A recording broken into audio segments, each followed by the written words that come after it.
Poso maoni wiak, waiwanan kitanan ni mua e yoski piataya posnotaman e yum MITW Podcast. A yospis piataya posnapi notaman e ne hisikimaka e yoso matnamin e hakihi.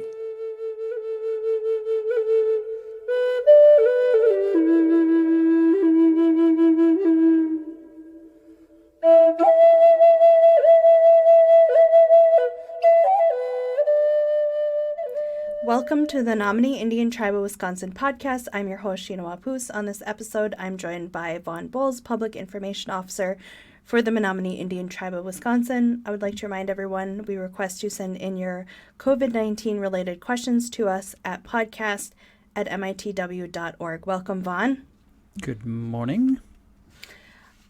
So right off the bat, I just wanted to let people know about the vaccine clinic that's happening today. So that's Friday, 5/7. It's in the South Branch Community Center, and the walk-in hours are from 10 a.m. to 2 p.m., and that is with the Moderna vaccine. And Vaughn, can you tell us a little bit about some of the incentives that the tribe is offering to those who are getting vaccinated?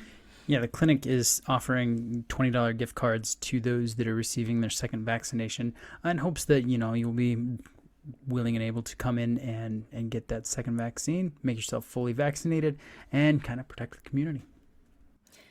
So, Vaughn, is it true that if you're vaccinated and you do have one of those breakthrough infections of COVID that we talked about last week, having been vaccinated is going to help mitigate some of the more severe symptoms from getting the virus?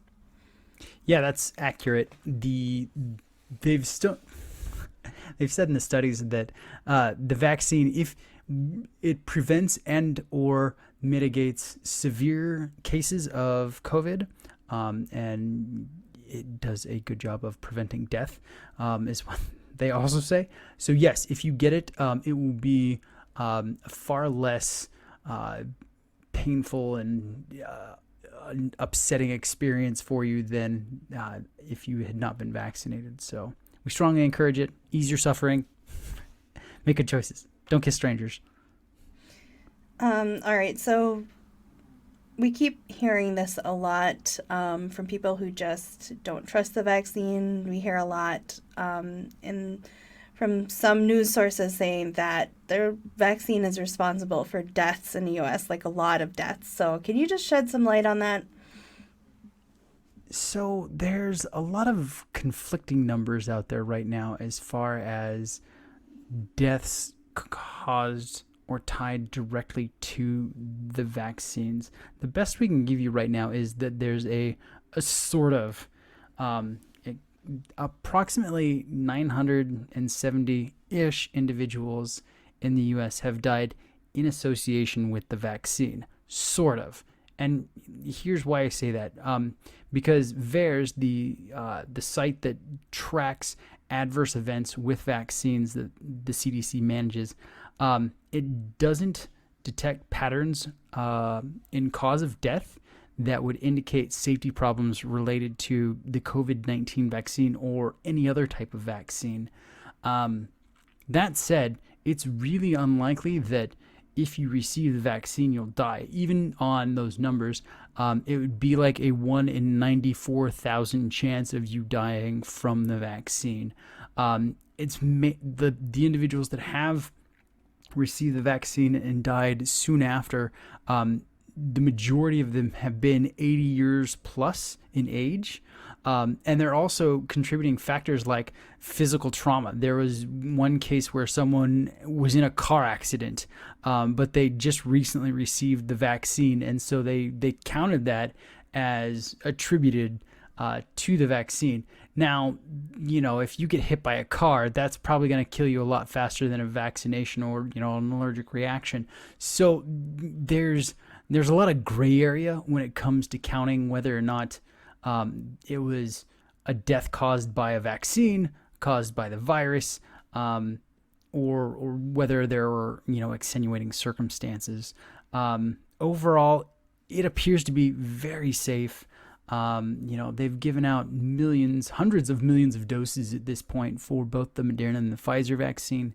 There hasn't been a large upswell of any sort of adverse type of reactions. So, just keep that in mind when you hear these things. So how far are we at this point from herd immunity locally and nationwide? So we can kind of look at rough numbers about herd immunity at this point. Right now, about 44.5% of Menominee County has received vaccination for COVID-19. And additionally, we had about 811 cases. So about 17% of the population were infected with COVID.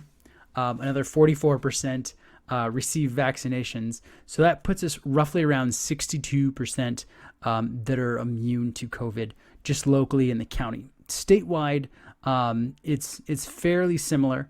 About 43.9 or 44% have been vaccinated. 666,461 residents of the state contracted COVID. That's about 11.5%. So that means roughly 55.3% of Wisconsin has a level of immunity to COVID-19. If you look at the national level, it's fairly similar. About 45% of the nation have had at least one vaccination. 32.8% are fully vaccinated. Additionally, there have been about 32 million cases of COVID, which translates into about 10%. It's like 9.8% of the population. So roughly 42.6% of the U.S. population is immune to COVID. Now, those are super rough, and it doesn't take into account things like individuals under the age of 16 that can't receive a vaccination.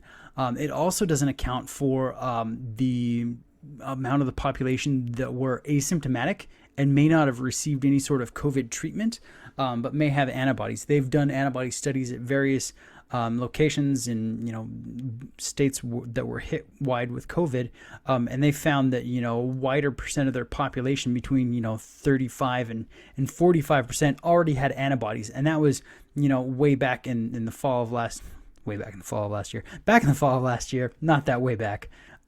So that's approximately where we are. It's not that 80% that we want, which is why we keep encouraging people to get vaccinated. So, what does it mean that Biden is relaxing vaccine patent rules? That was in the news yesterday. I'm going to start this one by saying I'm not a lawyer. However, I talk to lawyers on a fairly regular basis, and this is kind of what I've understand from it. So they put out in a press release that the administration believes strongly in intellectual property protection, but in the service of ending this pandemic, supports a waiver of those protections for the COVID-19 vaccination. Okay, so let's step back a bit. What is a patent? What does it do for you? What does it mean? Again, not a lawyer, but a patent essentially provides you protection for your intellectual properties. If you make a widget that, fries an egg for you while you're sleeping and flips it and, whatever, and it's wonderful and it's going to save the world, and you market it or you patent it, no one else can make your egg flipping widget or whatever. So drug companies, when it comes to drug companies, they file for intellectual patents over their various vaccines and medications that they make. Usually it costs a drug company literally hundreds of millions of dollars, sometimes billions of dollars, to develop a drug and get them through the FDA approval process, particularly when it comes to vaccinations. As I understand it right now, the drug companies are given a 20-year patent over their new medication. This allows them time to set the level of manufacturing they want to see, so the standards of purity and things like that. Also allows them to set the price point so they can recover the costs of those hundreds of millions of dollars that they just spent developing the vaccine. So it gives them time to recoup and make sure their business doesn't go bankrupt after developing a vaccination.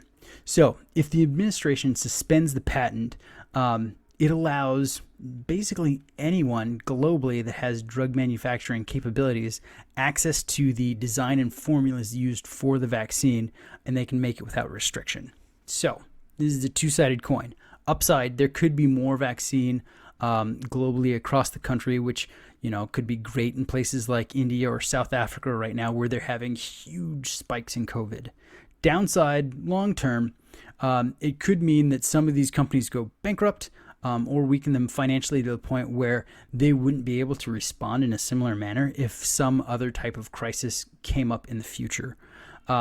Also, if you wanted to look at it from the legal side of things, it kind of sets a slippery slope precedent where, anyone's property rights could be seized if there was a, air quotes, a crisis and that needed to be solved. So it could be a good thing. It could be kind of a long-term bad thing that erodes, liberty and sovereignty of, companies and individuals here in the U.S. So I don't know, you can take it at what it is for whatever political spectrum you sit on.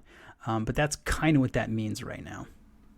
So the idea behind doing this is basically to help other countries be able to have access to these vaccines quicker than we can ship them out, right? Right. And because there are companies that legitimately don't have the, technology and research capabilities to make these types of vaccines, but they might have the manufacturing facilities to follow the formula essentially. Okay. Then my last question, Vaughn, does the tribe have any more projects that are planned with COVID relief funds? So after being in communication with tribal administration, they have a lot of ideas that are being floated right now. These include things like home repair assistance, homelessness reduction, home construction, etc. Right now, though, they don't have an estimate on how much funding will be released to them from the government, so they can't really greenlight or approve specific processes or plans right now because it'd be funding dependent. Okay.